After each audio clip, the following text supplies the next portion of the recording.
आज आम्ही आले जुन्नर मधल्या सर्वात मोठ्या स्विमिंग पूल मध्ये।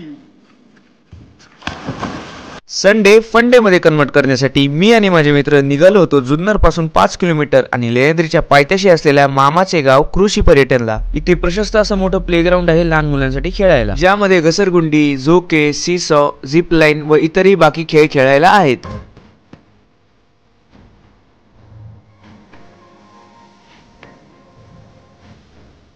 आणि सर्वात अट्रॅक्टिव्ह म्हणजे यांचा स्विमिंग पूल, जो की पूर्ण जुन्नर तालुक्यात सर्वात मोठा स्विमिंग पूल आहे। तुम्ही पण तुमच्या फ्रेंड्स आणि फॅमिली सोबत येऊन इथं थंडगार पाण्यात स्विमिंग करू शकता। त्यासोबतच जुन्नर तालुक्यातला सर्वात प्रथम रेन डान्स सुद्धा इथे अवेलेबल आहे। आणि तसंच इथे खूप मोठा लॉन एरिया सुद्धा आहे, जिथे तुम्ही तुमचे फंक्शन्स पण सेलिब्रेट करू शकता, जसं की बर्थडेज, एंगेजमेंट, लग्न, संगीत आणि बरंच काही। आणि जर इतकं सगळं बघून तुम्हाला राहायची इच्छा होत असेल ना, तर इथं राहायची सोय सुद्धा आहे। प्रशस्त रूम विथ बॅल्कनी आणि त्यामधून मिळणाऱ्या शिवनेरी किल्ल्याचा आणि लेहंद्रीचा मस्त व्ह्यू। आम्ही तर आमचा संडे फन डे मध्ये कन्वर्ट करून घेतलाय, तर तुम्ही पण या आणि एकदा नक्की व्हिजिट द्या मामाचे गाव कृषी पर्यटनला।